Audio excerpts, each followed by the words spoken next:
Assalamualaikum warahmatullahi wabarakatuh. Alhamdulillah wassalatu wassalamu ala Rasulillah wa ala alihi wa sahbihi wa mawalah wa la hawla wa la quwwata illa billahi wa ba'd. Qala Allah azza wa jalla ya ayyuhalladzina amanu taqullaha haqqa tuqatih wa la tamutunna illa wa antum muslimun. Fa inna asdaqal hadithi kitabullah wa khairal huda huda Muhammadin sallallahu alaihi wasallam wa syarrul umuri muhdatsatuha wa kullu muhdatsatin bid'ah wa kullu bid'atin dhalalah wa kullu dhalalatin finnar. Ma'asyiral muslimat yang dimuliakan Allah Subhanahu wa taala. Alhamdulillah di sore hari ini kita bisa duduk kembali di majelis ilmu.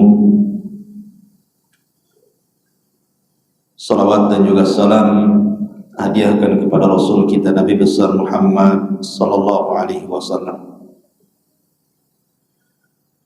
Pembahasan di sore hari ini kita akan membahas seputar peran seorang wanita atau seorang istri di dalam mentarbiyah putra-putrinya.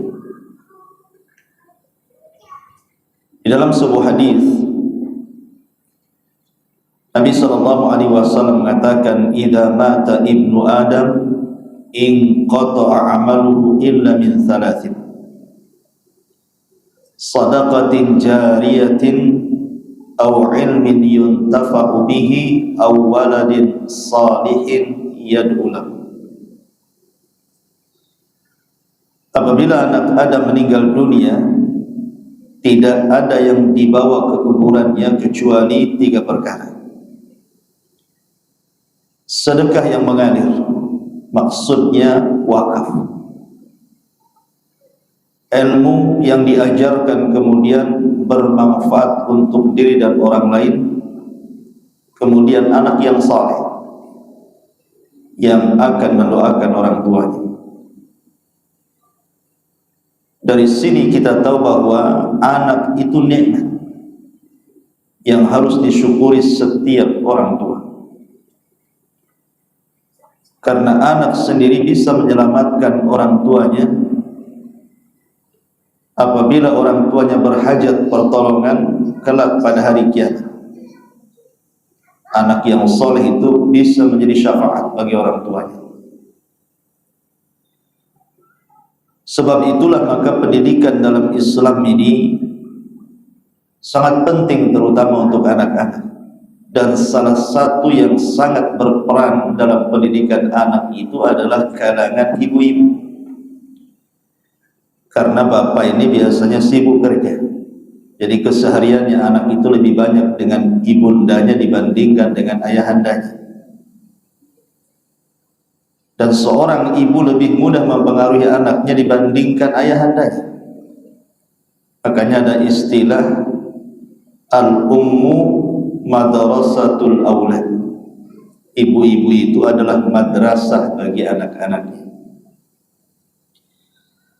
Sebelum saya jelaskan tentang beberapa perkara yang terkait dengan ini, saya ingin mengkisahkan beberapa kisah wanita-wanita hebat yang melahirkan para ulama dunia,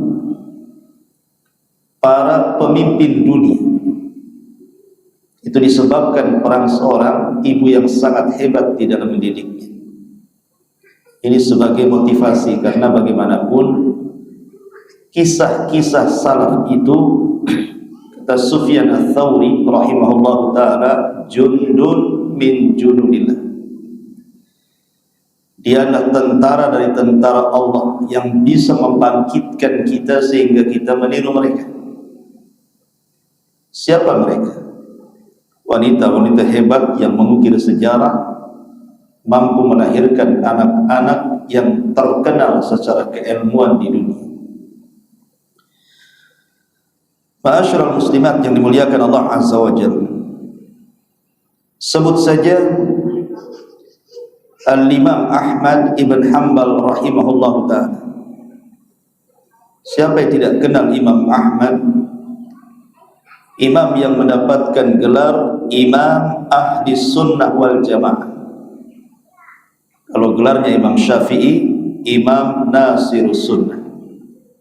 Kalau gelarnya Imam Ahmad dan Imam Malik, Imam Darul Hijrah. Kalau gelarnya Abu Hanifah, gelar Imam Ashabu Ra'i. Imam Ahmad ini adalah satu ulama yang mencetuskan madhab yang paling banyak pengikutnya di dunia ini, selain juga Imam Syafi'i dan imam-imam madhab lainnya. Sampai-sampai Imam Syafi'i rahimahullah ta'ala, Imam Syafi'i itu kan gurunya, guru daripada Imam Ahmad.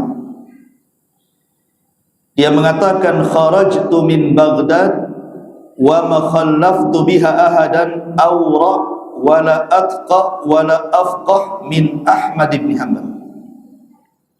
Aku keluar dari Baghdad, aku tidak pernah melihat ada orang yang bisa menandingi waraknya, takwanya, cerdasnya melebihi Imam Ahmad. Wajar dia imam dunia. Sampai-sampai ada sebagian ulama, kalau tidak salah perkataan Imam Zuhri atau imam yang lainnya, mengatakan bahwa Islam ini ditolong oleh dua manusia. Pertama oleh Abu Bakar saat kaum muslimin terjadi pemurtadan gara-gara mereka menolak zakat. Yang kedua oleh Imam Ahmad ibn Hanbal saat manusia terfitnah dengan imtihan khalqil Quran, ujian orang itu dipaksa menyebut Al-Quran makhluk. Semua para ulama tumbang di zaman Imam Ahmad itu, terpaksa mereka mengucapkan Al-Quran makhluk, mengikuti akidah Mu'tazilah, kecuali Imam Ahmad. Dia sampai disiksa oleh 3 kurun kekuasaan, oleh Khalifah Ma'mun. Ma'mun meninggal, diganti Al-Wathiq, Wathiq meninggal, diganti Mu'tasim. Baru keluar dari penjara itu di zaman Khalifah Mutawakkil. Setelah peristiwa ini, Imam Ahmad terkenal satu-satunya ulama yang berpegang dengan akidah ahli sunnah, menyelisih Mu'tazilah. Sampai sebagian ulama mengatakan, kalaulah bukan karena Allah, kemudian Ahmad ibnu Hanbal, semua manusia itu menjadi Mu'tazilah. Sedemikian mulianya Imam Ahmad menyelamatkan akidah dunia. Namun siapa sangka Imam Ahmad yang luar biasa keilmuannya, sampai dia mengatakan, kana Ahmad tafad dunya marratain. Imam Ahmad itu keliling dunia 2 kali, hatta jama'al musnad, sampai dia sanggup mengumpulkan musnad yang sangat tebal, kumpulan hadis Nabi. Yang kitab musnad itu kalau kita bawa sendiri itu nggak bisa, itu saking beratnya, berjilid-jilid itu, terlengkap. Imam Ahmad ini menjadi ulama besar tidak lepas dari peran ibundanya. Ibunda Ahmad ibn Hanbal namanya Safiyah bintu Maimunah. Safiyah bintu Maimunah rahimahullah. Semoga Allah merahmati ibundanya Imam Ahmad.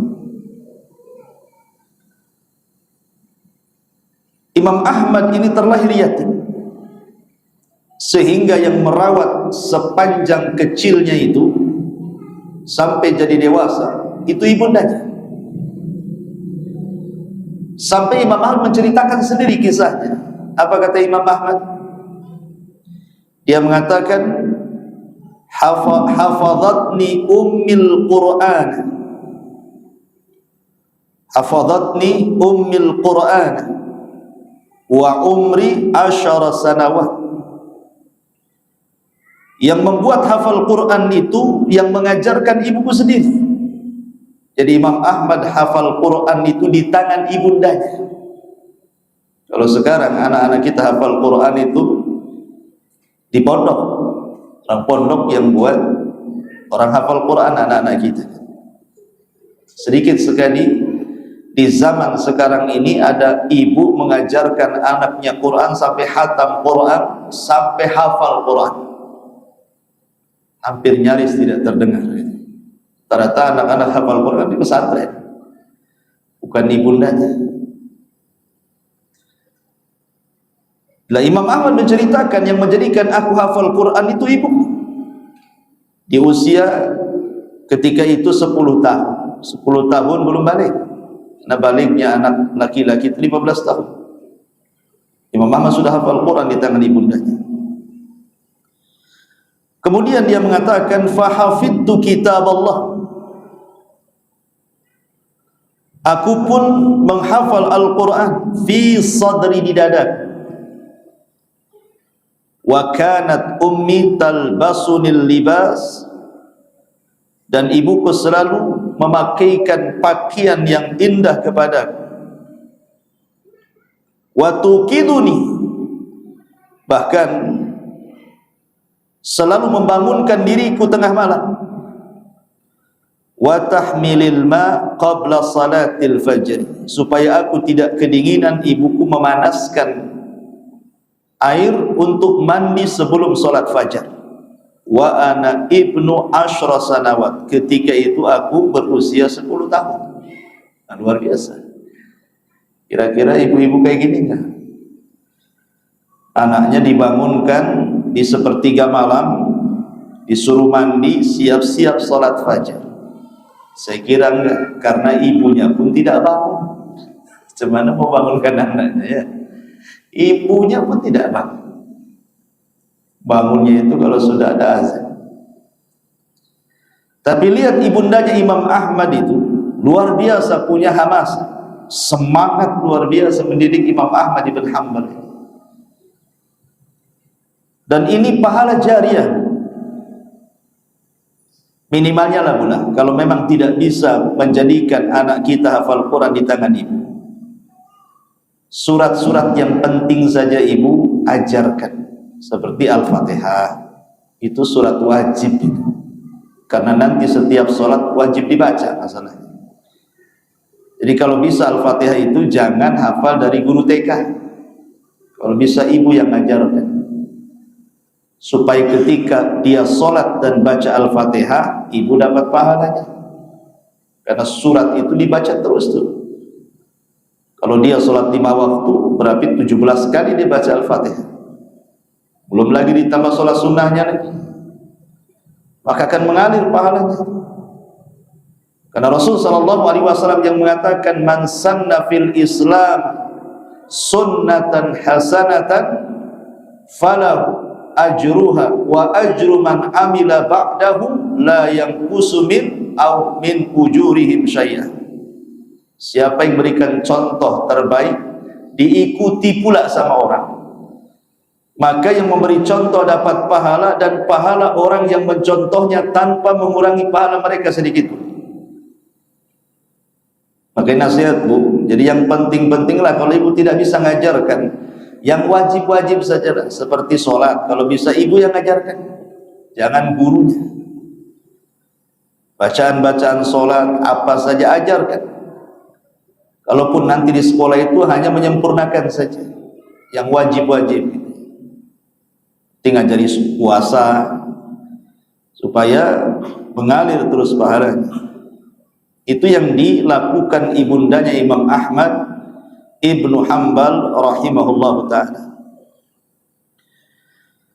Kemudian Imam Ahmad mengatakan, falamma balagtus sadisata asyara min umri, ketika usiaku sampai di usia 16 tahun, qalat li ummi, ibuku bicara dengan aku, idhab fi talabil hadith, fa inna safara fi talabil hadithi hijratun ilallahil wahidil ahad. Ya Ahmad, kata ibunya, Usiamu sudah 16 tahun, kau sudah hafal Quran, sebaiknya kau pergi cari hadis Nabi. Karena safar mencari hadis Nabi itu adalah hijrah menuju Allah Al-Ahad, Zat yang Maha Esa. Kemudian ibunya pun memberikan beberapa uang supaya Imam Ahmad pergi, diongkosi sama ibu. Pergi carilah hadis Nabi SAW. Sejak itulah Imam Ahmad dari usia 16 tahun terus keliling dunia, dari satu kota ke kota yang lainnya, dari satu negara ke negara lainnya. Kemana-mana Imam Ahmad itu, ke Mekah, ke Madinah, ke Yaman, ke Basrah, ke Kufah, semua dikelilingi dunia. Jadilah imam ahli sunnah wal jamaah. Dan hebatnya bu, lihat, kalau pendidikan seorang ibu kepada anak itu baik dan sukses, anak itu tidak akan pernah melupakan ibunya. Tidak akan durhaka kepada ibu. Makanya Imam Ahmad ketika kemudian ayahnya kan sudah meninggal lama, ayahnya kan meninggal muda, usia 30 tahun ayahnya meninggal, ibunya di bawah 30 tahun kan usianya. Kemudian dia mendidik Imam Ahmad sampai Imam Ahmad jadi ulama. Kata Imam Ahmad, sampai aku mengakhirkan tidak mau menikah. Kata Imam Ahmad, sampai aku mengakhirkan tidak mau menikah hanya karena ingin berbakti kepada orang tua. Bayangkan, usia dia sudah 40 tahun belum menikah juga. Jika alasannya ditanya, karena aku ingin birrul walidain. Karena kalau orang sudah menikah sibuk dengan anak istrinya, itu sebagai bentuk birrul walidain. Makanya ada istilah para ulama itu, kama tadinu tudan. Sebagaimana kita memberikan jasa kepada orang, maka orang itu akan berikan jasa kepada kita. Dan ini contohnya Imam Ahmad. Ini satu kisah menarik dari Imam Ahmad. Kita ambil cuplikan saja. Kalau kisah Imam Ahmad secara lengkap ya sampai maghrib. Yang kedua Imam Malik. Kita cerita Imam Mazhab dulu. Imam Malik rahimahullahu ta'ala. Siapa yang tidak kenal Imam Malik? Subhanallah, Imam Malik ini dia tidak pernah keluar dari Madinah. Dia tidak pernah kayak imam-imam yang lain itu ke Basrah, ke Kufah, ke Syam, ke Irak, ke Yaman. Enggak, Imam Malik tidak. Imam Malik itu tidak pernah keluar dari kota Madinah. Ke Mekah pun tidak. Maksudnya dalam rangka belajar ke Mekah ya haji umrah itu saja. Yang pernah berjumpa dengan Abu Hanifah yang ngomong sedikit, tapi tidak belajar. Memang murni Imam Malik itu dapat ilmu dari kota Madinah saja. Karena di zaman Imam Malik memang ulama banyak di zaman itu berkumpul di kota Madinah. Dan Imam Malik punya prinsip beda dengan imam-imam yang lainnya. Karena Imam Malik mengatakan, kita tahu bahwa Imam Malik dengan Nabi itu jaraknya cuma 2, yang disebut dengan sunaiyat. Kalau dalam hadis itu ada istilah sunaiyat. Jadi Imam Malik ke Nabi itu cuma melewati 2 orang. Di dalam kitab-kitab induk hadis yang ada sunaiyat itu kitabnya Muwatta Imam Malik. Dari Malik nanti mengambil ilmu dari gurunya Nafi', Nafi' dari Ibnu Umar, Ibnu Umar dari Nabi. Atau namanya dari Imam Malik, dari Mujahid, Ibnu Abbas dari Nabi. Atau dari Malik, dari Salim, dari Ibnu Umar, dari Nabi. Jadi cuma lewat 2 orang saja. Sehingga jarak dekatnya Imam Malik kepada Nabi SAW itu memungkinkan sunnah-sunnah Nabi tidak berubah. Nabi mengajarkan kepada para sahabat. Tentu sahabat tidak akan merubah sunnah Nabi. Sahabat mengajarkan kepada para tabi'in, tidak mungkin banyak berubah di situ. Lah Imam Malik belajar kepada tabi'in, sehingga tidak akan banyak berubah dari apa yang dilakukan Rasul di zaman itu. Makanya Imam Malik itu fanatik dengan pendapatnya penduduk Madinah. karena lebih dekat dengan Nabi. Wajar kalau Imam Malik laqabnya Imam Darul Hijrah, ulamanya tempat hijrah Nabi. Imam Malik. Bahkan kitab yang pertama kali dari kitab-kitab induk itu ya kitabnya Muwatta Imam Malik ini. Belum ada Sahih Bukhari, Sahih Muslim, belum ada. Sampai Imam Syafi'i rahimahullahu ta'ala mengatakan, aku tidak pernah melihat ada satu kitab yang lebih sahih setelah Al-Quran melebihi Muwatta'nya Imam Malik. Karena ketika itu Bukhari belum lahir, Muslim juga belum lahir. Imam Syafi'i wajar ngomong begitu. Sampai ketika itu sang khalifah meminta bukunya dijadikan undang-undang negara, dia tidak mau. Dan Imam Malik tersebar mazhabnya, luar biasa. Dan terkenal kecerdasannya. Bahkan yang menjadikan Imam Syafi'i rahimahullahu ta'ala menjadi ulama dunia sendiri tidak lepas dari jasanya Imam Malik. Imam Malik lah yang paling berjasa kepada Imam Syafi'i. Imam Syafi'i menjadi ulama dunia. Lah siapa sangka imam sebesar Imam Malik rahimahullahu ta'ala ini, yang berperan besar mendidik Imam Malik menjadi ulama besar adalah ibunya. Ibunya Imam Malik. Itulah yang menjadikan Imam Malik seorang ulama dunia, tidak lepas daripada ibunya. Sampai-sampai Imam Malik itu diberikan oleh Allah Subhanahu wa ta'ala suara indah. Imam Malik itu indah banget suaranya. Jadi dia suka meniru-niru nyanyian di zaman itu. Di zaman itu juga sudah ada tukang nyanyi, artis lah bahasa kita. Ya, bukan kayak artis sekarang, artis ibu kota, enggak. Ya artis di zaman itulah kan itu. Lah Imam Malik ini suka niru-niru nyanyian kecil-kecilnya itu, punya suara indah. Dan ibunya tahu dia punya bakat itu. Sehingga kemudian ibunya mengatakan, ya bunai, innal mughanniya idza kana qabihul wajhi lam yultafat ila ghinaihi fada'il ghina watnubil fiqha, katanya. Nah, seorang artis itu kalau rupanya tak jelas, enggak tampan, enggak ganteng, enggak ada orang dekat-dekat. Sebaiknya kau tinggalkan musik dan nyanyian itu, carilah kecerdasan dalam agama.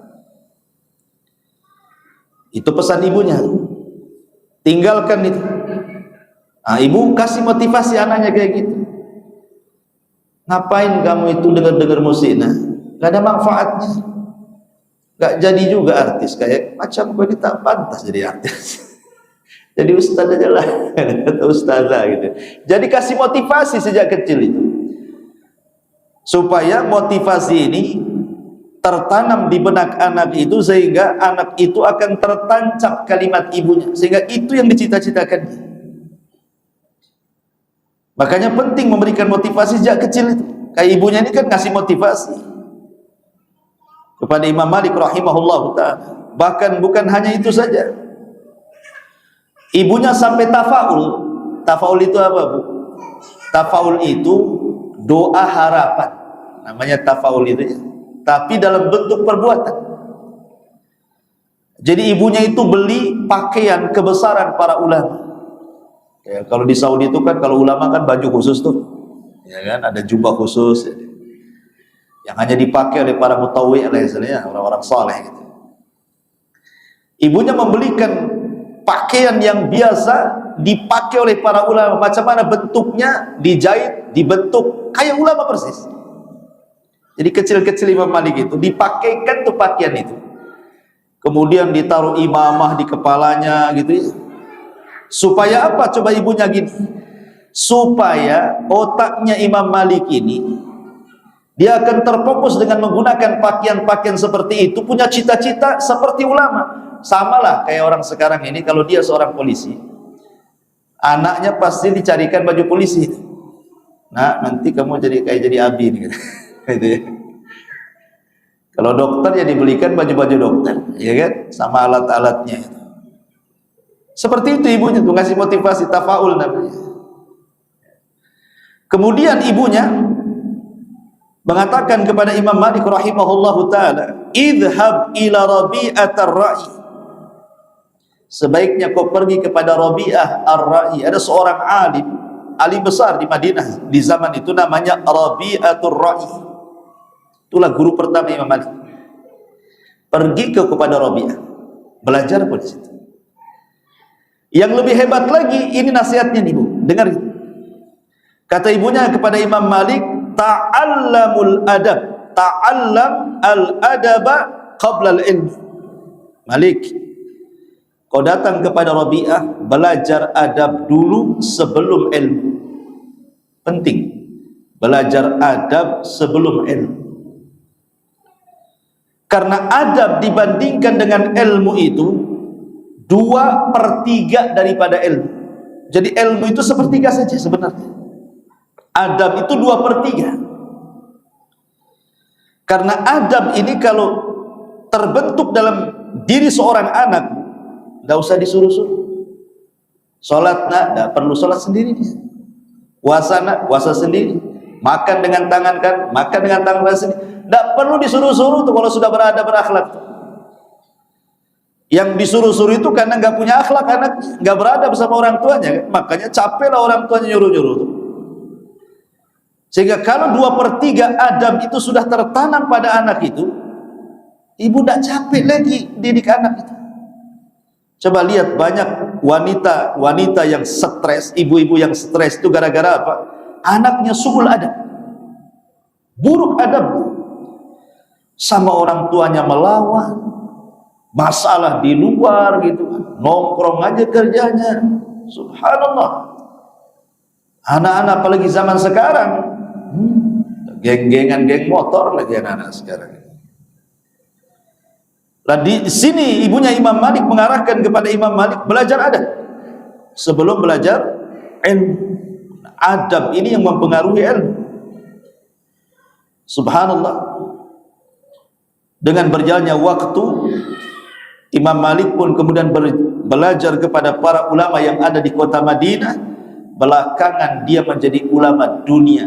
Tidak ada satu ulama, ini perkataan penting, tidak ada satu ulama yang ditakuti oleh para penguasa, baik di zaman penguasa Umayyah atau di zaman penguasa Abbasiyah, runtuhnya Bani Umayyah, naiknya Bani Abbasiyah. Tidak ada satu ulama yang ditakuti oleh para pemimpin kecuali Imam Malik. Subhanallah. Tidak ada. Imam Syafi'i saja hampir dibunuh. Imam Ahmad disiksa lagi, dipenjara lagi oleh penguasa. Ibnu Taimiyah sampai meninggal di penjara. Tapi Imam Malik tidak bisa disentuh para ulama, oleh para penguasa. Tidak berani penguasa sama Imam Malik. Luar biasa Imam Malik ini. Nah, siapa yang menjadikan Imam Malik ulama dunia? Ibunya yang menjadikan dia ulama besar. Ini contoh kedua. Contoh ketiga, Imam Syafi'i rahimahullahu ta'ala.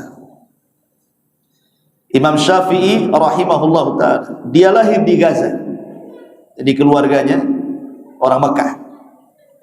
Kemudian safar ke Gaza mencari ekonomi. Lahirlah Imam Syafi'i. Ayahnya meninggal. Sehingga ketika usia 1 tahun itu, ibundanya karena tidak bisa apa yang harus dimakan di Gaza, di Palestina sana, akhirnya pulang kampung. Kemana? Ke Mekah. Karena silsilah Imam Syafi'i ini termasuk Ahlul Bait. Silsilahnya sampai kepada Nabi. Zaman sekarang disebut apa? Habib, ya kan? Habaib. Imam Malik itu Habib, tapi tidak dikenal Habib, dikenal ilmu. Kalau terbayang kalimat Syafi'i, pasti terbayang madhabnya, bukan terbayang Habibnya. Kan itu. Bahkan gak ada yang tahu silsilah Imam Syafi'i itu sampai ke Nabi, kan? Gak ada yang tahu. Taunya dia ulama besar, pencetus madhab Syafi'i gitu saja. Tapi ibundanya luar biasa, karena Allah karuniakan ibunda Imam Malik ini diberikan kecerdasan luar biasa. Kecerdasan luar biasa. Ibunya itu cerdas. Sampai dalam persidangan itu ibunya suatu ketika jadi saksi. Jadi saksi. Saksi dipisahkan sama hakim. Ibundanya Imam Malik tak mau. Masa saksi dipisahkan dengan saksi yang lain gitu? Kan Allah yang mengatakan tidak boleh memisahkan, hendaklah saksi menguatkan saksi yang lainnya. Dan itu Quran yang mengatakan seperti itu. Akhirnya hakimnya kalah debat. Akhirnya ibundanya dibenarkan. Lah Imam Syafi'i sendiri dikatakan oleh Imam Ahmad ibn Hanbal rahimahullahu taala, kana Syafi'i kasyamsi lid dunya wa kal afiyati lil badan. Imam Syafi'i itu seperti matahari yang menerangi dunia dan seperti kesehatan pada badan manusia. Siapa yang tidak berhajat kepada matahari? Semua orang berhajat kepada matahari. Kalau tidak ada matahari, kiamat dunia ini. Mungkinkah kalau seandainya matahari tidak terbit, kemudian malam terus, PLN di Anambas ini sanggup menerangi 24 jam? Nggak ada. Sekarang aja mati listrik. Nggak sanggup. Rusak kan gitu. Karena ada matahari itu tertolong, makanya siang nggak perlu ada listrik. Nembus ke rumah-rumah, ke gua-gua, ke lorong-lorong, ke hutan-hutan kan itu ya. Satu listrik matahari ini menerangi satu dunia. Itu nikmat dari Allah. Lah Imam Syafi'i itu diibaratkan seperti itu. Artinya semua orang berhajat kepada Imam Syafi'i. Dan Imam Syafi'i seperti kesehatan pada badan. Siapa yang tidak berhajat kepada kesehatan? Orang itu terkadang tidak tahu nikmat sehat kecuali sakit dulu nih. Baru tahunya sehat. Enak kali sehat itu. Kalau sudah sakit gitu, tahu enaknya sehat. Lah Imam Syafi'i diibaratkan kesehatan, semua orang berhajat kepada Imam Syafi'i. Bahkan Imam Syafi'i rahimahullahu ta'ala itu saking sangat berjasa kepada Imam Ahmad. Imam Ahmad itu 40 tahun mendoakan Imam Syafi'i dalam sholatnya. 40 tahun mendoakan Imam Syafi'i. Saking cintanya Imam Ahmad kepada Imam Syafi'i. Lah siapa sangka seorang imam sebesar sekelas Imam Syafi'i yang dikatakan mujaddid hadil ummah. Sebagaimana sabda Nabi SAW, Allah itu setiap 100 tahun akan membangkitkan mujaddid, pembaharui umat ini. 100 tahun pertama Umar bin Abdul Aziz, 100 tahun kedua Muhammad ibn Idris. Maksudnya Muhammad ibn Idris ini Syafi'i, namanya kan Muhammad ibn Idris. Digelari Syafi'i. Jadi dia adalah pembaharu 100 tahun kedua. Karena dialah yang mencetuskan pertama kali tentang kitab usulul fiqh. Usul fikih itu dialah yang pertama kali mencetuskan dalam kitabnya Ar-Risalah. Lah Imam Syafi'i ini terkenal madhabnya menyebar sampai hari ini tidak mati madhabnya. Negeri kita aja mayoritas Syafi'i. Lah siapa sangka imam secerdas ini yang telah mengubah dunia ini rupanya tidak lepas dari bimbingan sang ibunda Imam Syafi'i rahimahullah ta'ala, Fatimah Al-Azdiyah. Nama ibundanya Fatimah Al-Azdiyah, wanita cerdas. Ini kisah yang ketiga. Kisah yang keempat, Sufyan Ats-Tsauri. Sufyan Ats-Tsauri ini di atasnya 4 mazhab, ya zaman tabi'in. Sufyan Ats-Tsauri ini sudah di atas. Dia punya mazhab sebenarnya namanya mazhab Tsauri. Tetapi mazhabnya padam sehingga tidak dikenal karena tidak disebarkan murid-muridnya. Lain dengan Abu Hanifah punya murid-murid, Abu Yusuf dan yang lainnya disebarkan sehingga tersebar mazhabnya. Imam Syafi'i punya murid-murid, kemudian disebarkan fatwa-fatwanya ke dunia sehingga banyak yang bermadzhab Syafi'i. Begitu juga Ahmad dan juga siapa? Malik, Syafi'i, Ahmad, kemudian Abu Hanifah. Itu disebarkan murid-muridnya. Lah Sufyan Ats-Tsauri ini tidak disebarkan murid-muridnya, makanya madhabnya padam. Madhab itu banyak. Madhab Ibnu Uyainah, madhab Ats-Tsauri, madhab Auza'i, madhab Zuhri, banyak madhab. Cuman karena padam seiring dengan meninggalnya, mencetusnya, tidak disebarkan fatwa-fatwanya sehingga akhirnya yang tersebar di dunia cuma 4 madhab saja. Yang paling tua Hanafi, di bawahnya Maliki, di bawahnya Syafi'i, dan paling muda Hambali. Lah Imam Syafi'i Sufyan Ats-Tsauri rahimahullahu taala juga tidak lepas daripada peran ibundanya. Sampai-sampai kalau kita menceritakan tentang jarh wa ta'dil dalam ilmu hadis itu, kalau para ulama hadis menggelari Sufyan Ats-Tsauri itu sebagai Amirul Mukminina fil hadis, pemimpinnya kaum mukminin dalam hadis Nabi, itulah Sufyan Ats-Tsauri.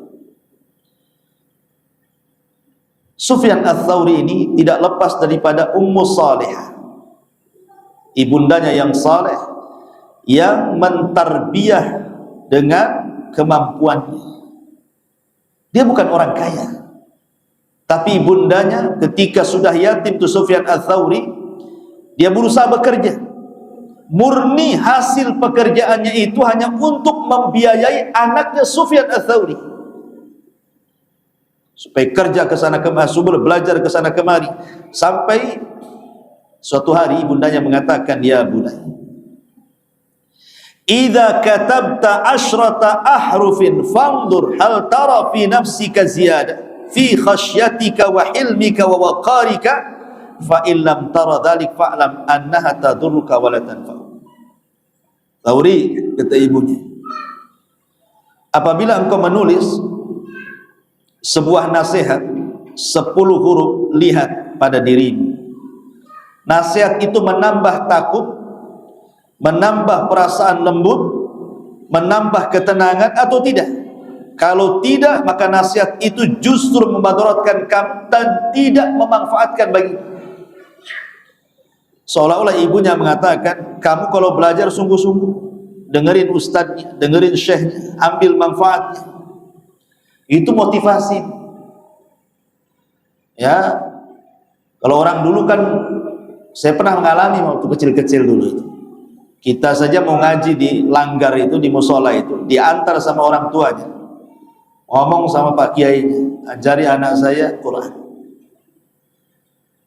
Padahal zaman dulu itu kalau dipukul, main pukul betul tuh Pak Kiai itu. Pak biasa disabet tuh, kadang-kadang direndam di kolam. Kalau lari diantar lagi sama orang tuanya. Nggak mau tahu orang tua itu lebam-lebam mana, diantar lagi kan. Karena orang tua dulu tahu tentang fadilah ilmu. Walaupun mereka rata-rata orang awam, tidak seperti orang sekarang ya kan, canggih-canggih kan. Orang tua dulu itu masih ada himmah kepada agama itu luar biasa. Coba anak sekarang disabet sama kiainya, apa nggak lapor polisi itu? Ustaz kena tangkap KDRT gitu ya. Subhanallah kan. Ya karena sekarang terlampau memanjakan anak, sehingga anak lecet sedikit saja khawatir luar biasa. Tapi anak tidak hafal Quran gak ada khawatir, padahal jelas neraka atau tempatnya. Ini yang jadi masalah ya. Jadi Sufyan Ats-Tsauri ini yang menjadikan dia menjadi ulama Amirul Mukminin fil hadis siapa? Ibundanya. Siapa lagi? Ibundanya yang menjadikan dia alimin ulama dunia. Masyarul muslimat yang dimuliakan Allah Azza wa Jalla, siapa lagi? Imam Bukhari. Siapa yang tidak kenal Imam Bukhari? Setelah lahirnya Bukhari, kemudian Imam Bukhari diminta untuk membukukan sebuah hadis yang sahih saja. Akhirnya kemudian dia mengarang satu kitab namanya Jami' As-Sahih, yang dikenal dengan Sahih Al-Bukhari. Kitabnya mengalahkan rutbahnya Muwatta. Yang tadinya Muwatta itu kitab terus setelah Al-Quran, turun, Sahih Bukhari naik. Sehingga sepakat satu dunia para ulama mengatakan bahwa kitab tersoheh setelah Al-Quran adalah Sahihul Bukhari, kemudian Sahihul Muslim, dan begitu seterusnya. Imam Bukhari ini sangat berjasa kepada umat Islam, karena kitabnya sampai hari ini dipelajari hampir di satu dunia, di semua madhab, di semua pesantren, dijadikan rujukan para duat, para dai, para ustadz apabila berceramah. Rawahul Bukhari, Rawahul Bukhari, Rawahul Bukhari. Hadis ini diriwayatkan Bukhari, diriwayatkan Bukhari. Subhanallah, satu dunia pahalanya dikirim kepada Bukhari. Lah Imam Bukhari dikenal kecerdasannya dalam ilmu hadis tidak lepas daripada daurul ummi fi hayati. Ada ikut campur ibundanya kepada Bukhari. Karena begini ikhwan, ya, Asyrul muslimat yang dimuliakan Allah Azza wa Jalla, Imam Bukhari ini ketika kecil-kecil dia sudah yatim. Entah kenapa Imam Bukhari kecil ini dia terkena penyakit mata. Jadi dia tertidur kemudian terbangun buta, tak bisa melihat. Imam Bukhari itu pernah buta kecil-kecil, tak bisa melihat, ya. Jadi ibundanya hampir putus harapan, karena di zaman itu kan, kalau sekarang kan enak gitu ya, kena katarak operasi kan itu. Kalau dilepen langsung ke dokter, ada obatnya. Di zaman itu apalagi dia orang miskin, mau diobati pakai apa? Buta matanya. Tetapi ibundanya terus berdoa kepada Allah Subhanahu wa taala. Sampai suatu malam, karena dia terus berdoa untuk kesembuhan Imam Bukhari ini, putranya, maka dia pun dapat bisikan dalam mimpinya bahwa Allah sudah menyembuhkan penyakit butanya. Ketika dia terbangun, dipanggilnya Bukhari, rupanya bisa melihat. Karamah ini namanya, ikhwan. Karamah karena banyaknya doa ibundanya kepada Imam Al-Bukhari rahimahullahu ta'ala. Sampai-sampai disebutkan itu, ya hadha qad raddallahu ala ibnatiki basarahu bi kathrati du'aiki. Wahai ibu, bangunlah, Bukhari sudah tidak buta lagi, dan itu disebabkan karena banyaknya doamu untuk anak. Dari sini ada faedah besar bahwa doa itu menjadikan sesuatu yang mustahil menjadi mungkin. Ini kaidah. Yang kita anggap mustahil, rupanya bagi Allah mungkin. Mustahil sembuh, rupanya sembuh. Sebenarnya kalau ada orang bertanya, Ustaz, anak saya itu kok degil kan, suruh sholat tak mau, kadang-kadang malam jam berapa dia pulang, asih bermasalah, bertengkar, bla bla bla bla semuanya. Ya memang saya salah Ustaz, tidak mendidik dari besar. Sekarang saya sudah hijrah, kepengen anak saya juga seperti saya, ini tak mau. Kira-kira apa resepnya gitu bahasanya itu. Sebenarnya resepnya mudah, banyak-banyak berdoa saja. Doa itu, ulama membahasakan, doa itu sebenarnya adalah ketukan langit. Doa itu adalah ketukan langit. Langit itu kan ada pintunya. Kalau langit itu setiap hari diketuk, terutama pada waktu-waktu yang mustajab doa, sepertiga malam, ketika sujud, di hari Jumat ba'da asar, mustajab doa, ketika hujan turun rahmat, berdoa. Kalau setiap hari Bu, langit itu diketuk, tidak mungkin tidak terbuka langit itu. Pasti akan terbuka pintunya, dan Allah akan turunkan rahmatnya. Sebagai analogi, kalau seandainya nih saya musuhan dengan Anda, kemudian Anda datang ke rumah saya, setiap hari ngetuk rumah saya, kira-kira dibuka nggak? Pahin orang ini, tak ketuk. Pagi ngetuk, siang ngetuk, malam ngetuk. Ya paling dibuka juga, imam mau marahi dia ataupun mau ngomong ada apa kan itu ya. Pasti dibuka juga kan, logikanya seperti itu. Ini manusia saja, kadang-kadang kasihan juga dia ngetuk terus, akhirnya dibuka juga. Allah itu lebih kasihan dibandingkan kita. Allah itu lebih arhamur rahimin, lebih kasihan lagi dengan hamba-hambanya. Sifat kasihan Allah itu melekat rahman rahimnya itu. Bukan kayak kita kasihannya sebentar, marahnya lama kan gitu. Gak seperti itu. Kalau hari-hari diketuk pintu langit, mbak, mungkin Allah tidak mengabulkan doa kita. Makanya sederhana, banyak-banyak berdoa saja. Kalau punya anak nakal, na'udzubillah, itu ambillah waktu-waktu setiap malam coba.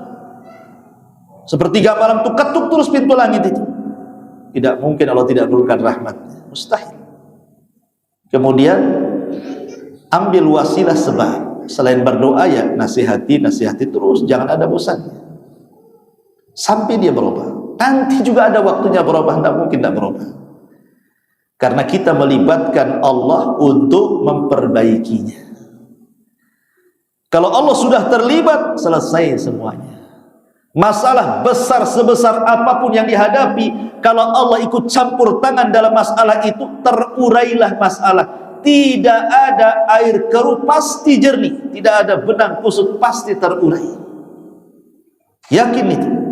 Tapi sekecil apapun masalah, kalau Allah tidak campur tangan, jangan harap benang kusut itu bisa terurai. Begitulah, nanti Allah akan cari cara. Dia lebih paham tentang ciptaannya. Seperti di sini ibundanya Imam Syafi'i, ibundanya Imam Bukhari ini berdoa untuk kesembuhan anaknya. Akhirnya sembuh. Ya hadza qad raddallahu ala ibnatiki basarahu bikasrati du'aiki. Wahai ibunda, Allah sudah kembalikan kesehatan mata putramu karena banyaknya doamu kepada Allah. Nah, ini kan dahsyatnya sebuah doa. Maka banyak-banyak doamu sama anak itu. Atau suaminya masalah, banyak-banyak doa sama suaminya. Doa yang bagus. Ya Allah, janganlah poligami suami saya. Ya Allah, terus berdoa seperti itu. Suaminya pula berdoa yang sama, ya Allah, izinkan istri saya poligami. Semana satu yang dikabulkan kan. Masyarul muslimat yang dimuliakan Allah Subhanahu wa taala. Ini Al-Imam Al-Bukhari. Sekarang pindah kepada pemimpin pejuang yang luar biasa. Siapa tidak kenal Muhammad Al-Fatih? Ma'ruf Muhammad Al-Fatih dalam sejarah Islam, yang membebaskan Konstantinopel di zamannya. Siapa yang mendidik Muhammad Al-Fatih? Ibundanya Ummu Muhammad, Ummu Sultan Muhammad Al-Fatih. Kemudian juga Salahuddin Al-Ayyubi yang membebaskan Palestina, Baitul Maqdis jatuh ke tangan kaum muslimin setelah sebelumnya di zaman Umar bin Khattab. Itu berapa abad tuh? Dari Umar bin Khattab kemudian dirampas lagi sampai di zaman Salahuddin Al-Ayyubi baru jatuh lagi Al-Quds kepada kaum muslimin. Tapi sekarang jatuh lagi ke mereka, baru nanti di akhir zaman kan jatuh lagi tangan Al-Mahdi Al-Muntadhar. Tapi siapa sangka nih pembebas Al-Quds ini Muhammad Al-Ayyubi atau Salahuddin Al-Ayyubi tidak lepas dari didikan ibundanya, karena dia terlahir yatim. Ibundanya yang mendidik sampai menjadi seorang pemberani yang luar biasa, dan dia pun ditakdirkan menjadi pemimpin hebat dunia. Bahkan yang terkini siapa? Syekh Abdullah ibn Baz. Siapa yang tidak kenal Syekh bin Baz rahimahullahu ta'ala? Itu tidak lepas daripada peran ibundanya, karena dia juga yatim. Bahkan dia pun buta, sempat mengalami kebutaan. Tapi Allah Subhanahu wa taala tidak menghalangi kebutaannya untuk menjadi alimin ulama dunia. Karena berapa banyak para ulama yang cacat fisik tapi tidak cacat agama. Seperti Qatadah ibn Di'amah, matanya buta, tangannya tidak bisa digerakkan, kakinya pincang, hidungnya belesek ke dalam. Bayangkan, dia hanya dua modal saja. Belajarnya itu lewat ilmu dan lewat lisan. Buta, cuman mau nulis? Orang buta mau nulis tak bisa, tangannya tidak bisa digerakkan, stroke. Kakinya pula pincang. Dia budak hitam, rupa pun tidak punya, tapi dia masih punya pendengaran dengan lisan. Dia duduk di haram mendengarkan kajian para ulama lewat telinganya saja. Setiap dengar hafal. Ketika seluruh para ulama Mekah meninggal, ilmunya di tangan Qatadah ibn Di'amah. Satu dunia mencari Imam Qatadah, padahal buta, pincang, cacat, modal mendengar dan ngomong saja. Tapi tidak menghalangi kalau Allah idza arada syai'an an yakuna lahu kun fayakun, selesai. Kalau Allah sudah mau jadi-jadilah. Ma'asyiral muslimat yang dimuliakan Allah Azza wa Jalla, ini para ulama. Kita naik kepada zaman para sahabat sedikitnya. Kita naik sedikit ke zaman para sahabat. Di zaman para sahabat itu ada seorang wanita namanya Ummu Sulaim. Siapa bu? Ummu Sulaim. Ummu Sulaim ini ibunda daripada Anas ibnu Malik. Suaminya kafir. Ya, Malik ibn Nadhr itu kafir, tapi dia sabar dengan suaminya. Ini pendidikan. Suami ibu tak kafir, cuman kurang ajar aja kan bu. Ya bu ya. Suami ibu kan tak kafir, cuman kurang ajar. Kadang-kadang ngomongnya kasar, kadang-kadang main tangan dan begitu seterusnya kan bu ya. Tapi kan suami ibu muslim, suka ke masjid lagi. Kalau Ummu Sulaim ini sabar dengan kekafiran suaminya, masa ibu tidak sabar dengan suaminya? Suami ibu muslim ya, cuman buruk akhlak aja kan gitu. Ini Ummu Sulaim ini dua, buruk agama, buruk pula akhlaknya. Harusnya lebih sabar lagi. Itu kan sahabiyah. Coba saya hidup di zaman sahabiyah, belum tentu juga ibu jadi sahabiyah. Jangan jadi kita bujah. Itu ya. Jadi ini ada pelajaran bagaimana Ummu Sulaim itu sabarnya kepada suaminya padahal buruk akhlak, buruk agama. Punya anak namanya Anas bin Malik. Kalau nggak ada suaminya, digendong-gendong bayinya itu, Anas bin Malik ditalkinkan, katakan la ilaha illallah Muhammadur Rasulullah. Kalau nggak ada suami itu ditalkin.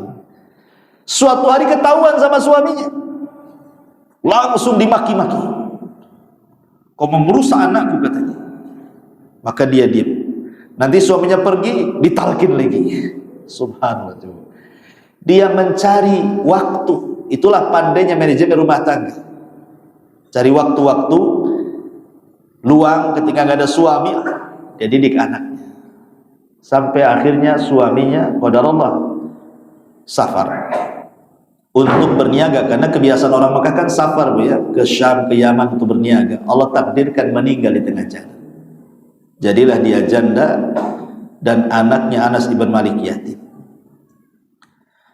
Datang seorang musyrik kafir namanya Abu Talha. Abu Talha ini musyrik kafir, pengusaha, orang mulia, orang yang sangat baik, cuman kafir musyrik.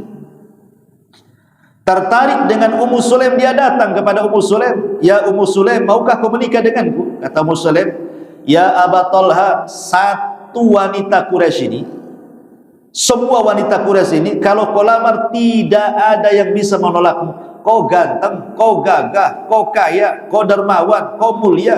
Apa yang kurang? Kau ini laki-laki sempurna di mata para wanita, tapi bagiku tidak. Ada apa wahai Ummu Sulaim menolak tawaran? Alasanku sederhana, karena kau musyrik, aku seorang mukminah. Itu saja alasannya. Kalau engkau ingin menikah denganku, masuklah kau ke dalam Islam. Itu sebagai maharmu kepadaku. Akhirnya setelah ya namanya orang sudah suka, pengen, akhirnya lembutlah hati Abu Talha ini, datang kepada Rasul, masuk Islam. Maka menikahlah Ummu Sulaim dengan Abu Talha, maharnya Islam. Saya yakin maharnya ibu pasti seperangkat alat sholat. Iya, itu pun kurang sajadahnya. Hanya mukenanya saja. Lihat bagaimana di sini. Ini mahar termurah, makanya Anas bangga tuh. Tidak ada wanita yang paling mulia maharnya melebihi ibuku katanya. Islam maharnya. Abu Talha ini punya anak bawaan, dia kan duda juga. Namanya Abu Umair. Masih kecil tapi sudah dipanggil Abu. Jadi kunyah itu tidak mesti harus sudah tua, sudah nikah, punya anak baru dipanggil Abu Humairah. Nah, kecil-kecil pun boleh kita kasih nama Abu. Ini buktinya nih. Ini buktinya, anaknya Abu Talha namanya Abu Umair, masih kecil belum balik, masih kecil-kecil, umur 5 tahun, dipanggil Abu Umair. Sampai ada kisah Abu Umair ini, anaknya Abu Talha ini. Abu Umair ini memelihara seekor burung. Mungkin burung pipit ke burung gereja, pokoknya lah ya burung lah. Anak-anak suka burung. Kalau sekarang kan lato-lato, orang kan burung gitu ya. Namanya anak tak pandai merawat burung, entah kepijak, entah kecekik, matilah burung ini. Nangis. Anak-anak itu lebih sedih kehilangan mainan daripada sedih kehilangan ibunya. Coba saja. Kalau mainannya hilang, guling-guling tuh. Kalau ibunya nggak ada, kasih handphone main game, tenang dia. Ibu satu hari ibu pergi, penting handphone dia kan, zaman sekarang. Akhirnya Anas bin Malik ini kakaknya kan gitu ya, kakak bawaan gitu, lapor kepada Nabi. Karena Anas ini kan jadi pembantu Nabi usia 10 tahun, dihantar sama ibundanya. Ya Rasulullah, adikku si Abu Umair nangis gara-gara mati burungnya. Nabi SAW subhanallah peka Rasul itu. Padahal dia seorang Nabi, dia pemimpin dunia, dia seorang presiden, seorang Rasul, kesibukannya banyak. Disempetin pula dia takziah tuh, takziah karena kematian burung. Datang dia kepada Abu Umair, umur 5 tahun, burungnya mati, takziah. Kata Nabi SAW, ya Aba Umair, ma fa'alan nughair. Aba Umair, ada apa dengan burungmu si nughair itu? Menunjukkan bolehnya kita ngasih nama binatang. Karena Abu Umair ini ngasih nama burungnya nughair. Boleh. Kasih nama punya kucing, kasih nama siapa Bonbon atau siapa gitu. Kasih nama. Ya. Jangan nama suaminya, nanti salah pula sebut. Jadi kasih nama, boleh memberi nama peliharaan. Karena Abu Umair punya burung, dikasih nama Nughair. Makanya Rasul mengatakan, ya Aba Umair, ma fa'alan Nughair. Wahai Abu Umair, apa yang terjadi dengan burung si Nughair itu? Kata Abu Umair, mati Rasul, mati anak-anak, mati. Nangis dia. Kemudian sama Rasul disabar-sabarin. Tuh bayangkan. Kira-kira Bu, kalau tetangga punya kucing mati, takziah nggak Bu? Takziah bawa beras. Ada apa ini? Ya, enggak takziah. Saya dengar kucingnya mati. Innalillahi wa inna ilaihi raji'un. Sekarang ya. Ma'asyiral muslimat yang dimuliakan Allah Azza wa Balik. Akhirnya kemudian Abu Umair ini, putra dari Abu Talha, masih kecil, itu anak kesayangan Abu Talha. Anak laki-laki di zaman jahiliyah itu, anak laki-laki, anak emas, anak perempuan dikubur hidup-hidup. Kan itu tidak suka mereka. Jadi anak kesayangan Abu Talha.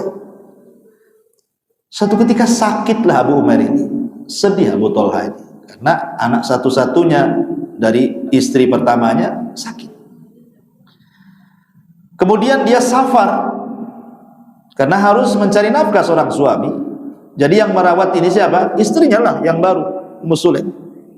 Allah takdirkan tidak lama usianya, meninggallah Abu Umair ini. Ketepatan meninggalnya Abu Umair, Abu Talha itu mau datang dari safar. Maka Ummu Sulaim ngomong sama keluarganya, kalian harus diam. Jangan ada yang menghabarkan kematian Abu Umair kepada ayahnya Abu Talha kecuali aku. Kalau tidak, keluar kalian. Ancam keluarganya. Semua dia. Datang bapaknya Abu Talha ke rumah Ummu Sulaim ini. Ummu Sulaim sudah dandan cantik-cantik, cakep-cakep kan itu. Namanya suami datang dari safar. Kan begitu Bu ya, kalau datang dari safar ibu harus cantik-cantik. Jangan bau-bawang. Marah suami. Sudah di jalan banyak lihat yang bening-bening pula, sampai ke rumah lihat yang kotor-kotor pula. Apa nggak ngambek suaminya tuh? Tetapi Abu Talha tidak tertarik. Kenapa? Karena seorang ayah kalau punya anak kecil, pertama datang yang ditanya anaknya dulu. Pasti yang ditanya anaknya dulu. Istri itu kedua, udah tidur anaknya, baru sih tanya istrinya. Itu ya Bu ya. Masalahnya Abu Umair kan meninggal. Kata Ummu Sulaim kepada Abu Talha, ya Aba Talha, kemarin anakmu sakit, alhamdulillah sekarang anakmu sudah tenang. Ya pikirnya tenang maksudnya sembuh kan itu, maksudnya tenang mati itu sebenarnya. Ya Abu Talha ya senanglah.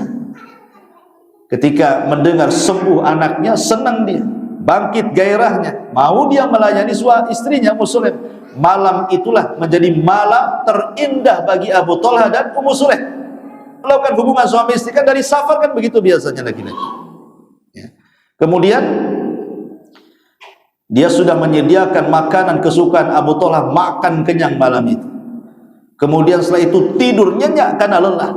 Sepertiga malam bangunlah Abu Talha. Nggak tahu menahu soal kematian siapa? Abu Umair ini. Kata Ummu Sulaim, ya Abu Talha, saya mau bicara. Ya, ada apa wahai istriku? Seandainya ada tetangga kita nitip barang, tiba-tiba tetangga itu mau ngambil barangnya, boleh kita tahan nggak? Kata Abu Sulaim, ya enggak boleh, itu kan barang orang. Kasihkanlah, dia nitip. Kata Ummu Sulaim, ya, anak kita kan titipan Allah. Kalau Allah mau mengambilnya, kira-kira kamu ikhlas nggak? Katanya. Bayangkan pandainya wanita ini. Ya, nggak main to the point. Kalau sekarang istri kena musibah datang suami, langsung sesegukan itu. Ya, langsung nangis itu, bercucur darah itu, dipeluk-peluk suaminya. Oh, ada kenyesalnya, naudzubillah. Niat, ya. Ini menunjukkan kesabaran. Bagaimana Muslim mengajarkan kesabaran yang luar biasa. Sampai Abu Talha marah. Bukan marah apa? Kok bisa orang sesabar dia? Kok bisa wanita ini sesabar Ummu Sulaim? Makanya subuh-subuh sebelum dikuburkan bayinya itu, dia datang kepada Rasul menceritakan tentang kesabaran istrinya. Maka Rasul mengatakan, barakallahu lakuma fi lailatikuma. Semoga Allah berkahi di malam kalian melakukan hubungan itu. Makanya Allah Subhanahu wa ta'ala memberkahi, karena Rasul berdoa. Meninggal Abu Umair, lahir anak banyak dari Ummu Sulaim, dari Abu Talha, semua menjadi ulama besar, menjadi para mujahidin, menjadi qurra. Luar biasa diberkahi. Ya. Syahidnya di sini apa? Bagaimana Ummu Sulaim ini mendidik keluarga, anaknya. Ketika meninggal Malik ibn Nadhr, suami pertama yang kafir itu, dia datang kepada Rasul ketika melihat para wanita berinfak dengan emas mereka, gelang mereka, anting mereka, kalung mereka kepada Nabi SAW. Dia tidak ada yang bisa dinafkahi untuk Rasul fisabilillah, tapi dia melirik anaknya Anas bin Malik ketika itu usia 10 tahun. Datang dia kepada Rasulullah, Rasul, aku tidak bisa berinfak layaknya wanita lain, tapi aku punya Anas bin Malik, jadikan dia pembantu, nggak usah dibayar. Maka sejak itu Anas bin Malik menjadi pembantu Rasul sampai wafatnya Nabi. Makanya wajar kalau dia paling paham dengan Nabi. Tapi lihat kecerdasan Ummu Sulaim, menitipkan siapa? Anas kepada Rasul. Kalau sekarang yang menitipkan ke pesantren gitu ya. Kalau sekarang ini kemana lagi? Memilih pendidikan terbaik. Ummu Sulaim cerdas bagaimana meletakkan anaknya itu. Taruh kepada Nabi. Jelas-jelas pesantrennya luar biasa. Pesantren Nabi jadilah kan gitu, Nabi yang didik. Makanya Anas bin Malik orang yang paling serupa dengan Rasul dalam ibadahnya. Ya, namanya satu rumah dengan Nabi. Anas bin Malik radhiyallahu anhu. Apalagi pendidikan Nabi tidak ada yang kasar, sampai dia mengatakan Rasul tidak pernah mengatakan sesuatu apa yang aku tidak lakukan, kenapa aku tidak lakukan, atau sesuatu yang aku lakukan, kenapa kau lakukan. Rasul tidak pernah ngomong begitu. Saking lembutnya Rasul kepada pembantu. Oh, sekarang kalau punya pembantu nyetrika gosong, pecat, nggak digaji.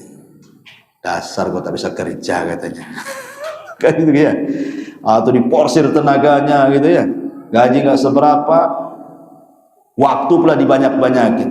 Zalim kepada pembantu. Soalnya pembantu ini budak, bukan, pembantu ini manusia. Dia berjasa kepada kita. Kalau bukan karena pembantu, kesulitan lah orang-orang kaya itu untuk bekerja. Bersyukur kalau ada pembantu. Masyaallah muslimat yang dimuliakan Allah, ini satu kisah dari Ummu Sulaim dan kesabaran yang mendidik anak. Kemudian di sana ada Asma bintu Abi Bakr, menikah dengan Zubair ibn Awam, lahirlah Abdullah ibn Zubair. Dan itulah bayi yang pertama kali lahir dari kalangan muhajirin pasca hijrah Nabi, tapi dari kalangan orang Ansar, Nu'man ibn Bashir. Bayi yang lahir pertama di pasca hijrahnya Rasul, kalau dari orang Ansar, Nu'man ibn Bashir yang meriwayatkan hadis al-halalu bayyinun wal haramu bayyinun wa bainahuma umur mustabihat. Adapun dari kalangan muhajirin, inilah putranya Asma, cucu Abu Bakar, Abdullah ibn Zubair. Subhanallah. Abdullah ibn Zubair ini dididik sangat keras sama ibunya. Dididik sangat keras. Jadi kalau malam-malam Asma ini ngantar Abdullah ibn Zubair ini, malam-malam suruh kencing itu sengaja disuruh kegelapan, kan belum ada toilet kan, dihantar ke tempat gelap, ditinggalkan, melatih keberanian. Kalau sekarang ibu ini nanamkan ketakutan, jangan keluar nak, banyak setan, takut dengan setan. Kemudian ditongkrongi pula dengan sinetron suster ngesot pula, makin takut. TV-nya pula TV hantu gitu ya, genderuwo gitu ya. Ketika di alam nyata ditakut-takuti pula dengan setan, sampai besarlah rasa takut itu, akhirnya tertanam. Sampai ada yang sudah tua sekelas ibu itu penakut gitu. Sampai ke kamar mandi kalau distigmati tak berani, akhirnya apa? Kencing pula di botol aqua. Naudzubillah, saking takutnya. Si mending lah di botol aqua, kencing di celana, pula pakai pampers. Saking takutnya tuh. Kenapa? Karena sudah ditakut-takuti. Ini Asma melatih keberanian. Makanya Abdullah ibn Zubair luar biasa, ngikutin ayahnya. Dia bisa naik kuda dengan bawa 2 pedang, tuh bayangkan. Dan dia jadi khalifah. Abdullah ibn Zubair ini pernah jadi khalifah setelah Yazid Muawiyah ibnu Yazid ibnu Muawiyah. Ketika Khulafaur Rasyidin sudah nggak ada, Abu Bakar mati, Umar mati, Utsman mati, Ali mati, Hasan. Ini namanya Khulafaur Rasyidin 30 tahun. Setelah itu tidak ada Khulafaur Rasyidin, ganti menjadi kerajaan. Raja pertama Muawiyah ibn Abi Sufyan. Muawiyah meninggal diganti anaknya Yazid ibn Muawiyah. Yazid bin Muawiyah meninggal diganti anaknya Muawiyah ibnu Yazid ibn Muawiyah. Namanya Muawiyah. Tapi anaknya Yazid orang soleh, dia tidak haus dengan kekuasaan, mundur dia jadi penguasa. Ketika mundur jadi penguasa dari kota Madinah, Abdullah ibn Zubair memproklamirkan diri menjadi khalifah. Semua berbaiat kecuali Abdul Malik ibn Marwan, tidak mau baiat. Dia buat kubu sendiri di Syam. Akhirnya terjadi peperangan, Abdul Malik ibn Marwan melawan Abdullah ibn Zubair, dan dia menunjuk seorang jenderal yang sangat zalim, hafal Quran tapi pembunuh, namanya Hajjaj ibn Yusuf Al-Thaqafi. Diserang kota Madinah dan Mekah. Akhirnya banyak sahabat dibantai Hajjaj ibn Yusuf, termasuk Abdullah ibn Zubair, ditangkap, digantung di gerbang Madinah 3 hari 3 malam sampai mati. Ketika dia digantung di gerbang kota Madinah, datang Asma, ibunya sudah tua, putri Abu Bakar, datang kepada anak yang sedang diikat. Kemudian Abdullah ibn Zubair mengatakan, "Bu, bagaimana kalau seandainya Hajjaj itu memutilasi diri, memotong kakiku, memutilasi diri?" Maka ibundanya mengatakan, "Nah, kalau ruh sudah keluar, kau mau dicincang bagaimanapun, kau gak akan merasakan sakit." Ya. Rasa sakit di alam itu kan karena ruh di dalam badan, makanya dipukul sedikit sakit. Tapi kalau ruh sudah gak ada di badan, antum mau buntang banting itu badan orang, mau dipotong kecil-kecil kayak bawang, gak akan sakit. Cuman nampaknya sadis gitu saja, gak sakit, gak ada ruhnya. Ya. Dihibur sama Asma supaya dia jangan sampai ketakutan. Itulah ibu itu menanamkan keberanian sampai di waktu detik-detik matinya kan Abdullah bin Zubair, ibunya mendidik dengan akidah. Makanya penting menanamkan akidah, itu yang pertama ditanamkan bu kepada anak itu. Ya bunayya la tusyrik billahi inna syirka la dzulmun adzim. Mantap tuh kan. Luqman Hakim ngomong sama anaknya, "Nak, jangan syirik, jangan. Karena syirik itu kezaliman yang sangat besar." Ini ngomong-ngomong 5:30 pula. Ya sudah setengah 6. Mungkin saya yakin ibu yang baru rihlah kecapean juga. Saya tidak tahu ibu ini lagi ngantuk, lagi dengerin ya, mudah-mudahan dengerin ya. Ini saja yang disampaikan. Insyaallah kita jumpa di lain kesempatan. Subhanallah hamdika, asyhadu an la ilaha illa anta astaghfiruka wa atubu ilaik. Wallahu ta'ala. Assalamualaikum warahmatullahi wabarakatuh.